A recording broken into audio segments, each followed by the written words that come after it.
Hello friends and students. पिछले video में हमने जाना इकोनॉमिक ज्योग्राफी का मीनिंग और वो किस प्रकार से ज्योग्राफी से रिलेटेड है, किस प्रकार वो ह्यूमन ज्योग्राफी का सब पार्ट है और उसकी कॉन्सेप्ट और उसका स्कोप। और उसके बाद हमने जाना था कि क्या क्या ब्रांचेस हैं इकोनॉमिक ज्योग्राफी के और किस किस मेथड्स के ज़रिए हम इकोनॉमिक ज्योग्राफी स्टडी करते हैं। आज हम इस वीडियो में जानेंगे इकोनॉमिक ज्योग्राफी का इम्पोर्टेंस। और पिछले वीडियो हमने रिलेशन पढ़ा था ज्योग्राफी का, इकोनॉमिक ज्योग्राफी का अदर सब्जेक्ट्स के साथ में, इकोनॉमिक्स के साथ, पॉलिटिकल साइंस के साथ, हिस्ट्री और ह्यूमन साइंस के साथ किस प्रकार इकोनॉमिक ज्योग्राफी रिलेटेड है। ये इस चैप्टर से रिलेटेड आखिरी वीडियो है। इसमें हम जानेंगे इम्पोर्टेंस ऑफ इकोनॉमिक ज्योग्राफी।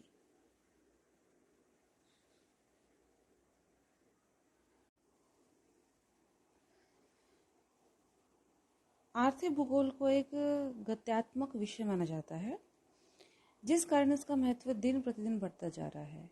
इसके अध्ययन से संसाधनों के समुचित उपयोग के लिए मानव की क्षमता बढ़ती है और भारत जैसे विकासशील देश के लिए इसका महत्व और भी बढ़ जाता है, क्योंकि इसके अध्ययन से विकास की संभावनाओं वाले क्षेत्रों का आसानी से पता लगाया जा सकता है। और कुछ क्षेत्र हैं जिनमें हम इकोनॉमिक ज्योग्राफी के महत्व को जानेंगे। पहला है एग्रीकल्चर, कृषि क्षेत्र। एक किसान को आर्थिक भूगोल के ज्ञान से यह पता चलता है कि विभिन्न भागों में किस किस प्रकार की मिट्टी पाई जाती है, कौन सी फसल के लिए किस प्रकार की मिट्टी व धरातल सही है, भिन्न भिन्न फसलों के लिए किस प्रकार की जलवायु अनुकूल होती है और किस प्रकार की ज़मीन में किस प्रकार की खाद दी जानी चाहिए, और देश की किन वस्तुओं की अधिक आवश्यकता है और देश में किन व्यापारिक वस्तुओं की मांग अधिक है और उनसे कैसे अधिक लाभ उठाया जा सकता है। दूसरा इंडस्ट्री, उद्योग क्षेत्र। एक उद्योगपति को आर्थिक भूगोल के ज्ञान से इस बात का पता चलता है कि उसके उद्योग के लिए सस्ते दामों पर कच्चा माल किस क्षेत्र से मिल सकता है, प्रस्तावित उद्योग के लिए सस्ते और कुशल श्रम शक्ति के साधन, परिवहन और बाजार की सुलभता है या नहीं है। तीसरा है लेबर, मजदूरों के लिए आर्थिक भूगोल के ज्ञान से श्रमिकों को इस बात का पता चलता है कि किस प्रदेश में कृषि, खनन या उद्योग के क्षेत्र में श्रम की आवश्यकता है। श्रमिक अपनी योग्यता के अनुकूल श्रम का चुनाव करके अपनी आजीविका कमाने में समर्थ होते हैं।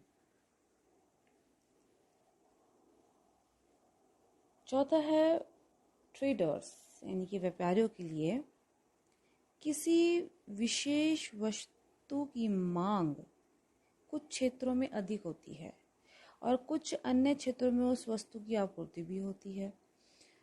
यदि व्यापारियों को मांग और आपूर्ति के क्षेत्र की सूचना मिल जाए तो वह अधिक आपूर्ति वाले क्षेत्र से माल खरीद कर मांग वाले क्षेत्र में बेच देगा और अधिक लाभ कमा सकता है। इसको एक एग्जाम्पल के जरिए हम समझेंगे। भारत में चाय, पटसन और गरम मसाले अधिक मात्रा में उत्पादित होते हैं, जबकि इंग्लैंड में इन वस्तुओं की मांग अत्यधिक मात्रा में रहती है। अतः भारत से इन वस्तुओं का इंग्लैंड को निर्यात किया जाता है। इसके विपरीत इंग्लैंड में निर्मित वस्तु का उत्पादन अधिक मात्रा में होता है और भारत इंग्लैंड से वस्तुओं को आयात करता है। नेक्स्ट है पॉलिटिक्स, यानी कि राजनीति के क्षेत्र में एक राजनीतिज्ञ को आर्थिक भूगोल के अध्ययन से यह ज्ञात होता है कि देश की अर्थव्यवस्था में क्या दोष है, देश आर्थिक विकास के लिए किस स्तर पर है, देश का संतुलित विकास कैसे संभव है, देश में संपत्ति का वितरण कैसा है, बेकारी कैसे दूर की जा सकती है, देश के आर्थिक विकास में किस प्रकार की रुकावटें हैं, इन सभी बातों का अध्ययन हमें होने पर एक नेता शासन तंत्र को प्रभावित कर सकता है और एक कुशल राजनीतिज्ञ बन सकता है। नेक्स्ट है रिसर्च, अनुसंधान क्षेत्र। अनुसंधानकर्ता को आर्थिक भूगोल के अध्ययन से इस बात का ज्ञान होता है कि कृषि, उद्योग, परिवहन अथवा व्यापार से संबंधित किस किस क्षेत्र में कौन सी समस्याएं हैं जिनका समाधान वह अनुसंधानों द्वारा कर सकता है। नेक्स्ट है नेशनल सिक्योरिटी, राष्ट्रीय सुरक्षा। आर्थिक भूगोल के ज्ञान का उपयोग किसी भी देश की सैन्य गतिविधियों को निर्धारित करने के लिए भी किया जाता है। आंतरिक सुरक्षा के लिए विभिन्न मार्गों, संसाधनों एवं सामरिक महत्व के संस्थानों की जानकारी आर्थिक भूगोल से प्राप्त होती है। यहाँ तक कि शत्रु देशों के सैन्य बल का अनुमान भी या वहाँ के आर्थिक भूगोल के अध्ययन से प्राप्त हो सकता है। नेक्स्ट है टूरिज्म, पर्यटन क्षेत्र में देश के पर्यटन स्थानों का वैभव वहाँ के आर्थिक विकास का परिचायक होता है और आर्थिक विकास का ज्ञान हमें आर्थिक भूगोल से प्राप्त होता है। आधुनिक युग में पर्यटन एक महत्वपूर्ण व्यवसाय है जिसे आर्थिक भूगोल की मदद से विकसित किया जा सकता है। नेक्स्ट है कॉमन पीपल यानी कि जन साधारण के लिए आर्थिक भूगोल के अध्ययन से जन साधारण को देशवासियों के रहन सहन, खान पान, वेशभूषा, रीति रिवाज आदि का ज्ञान होता है। आर्थिक भूगोल बताता है कि वहाँ के प्राकृतिक संसाधनों का सदुपयोग करके किस प्रकार जीवन स्तर को ऊंचा उठाया जा सकता है।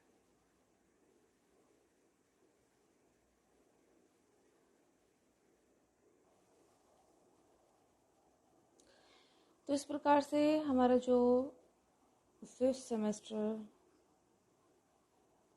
का जो फर्स्ट चैप्टर है, nature and scope of economic geography यानी कि आर्थिक भूगोल की प्रकृति एवं क्षेत्र, ये चैप्टर हमारा कंप्लीट होता है।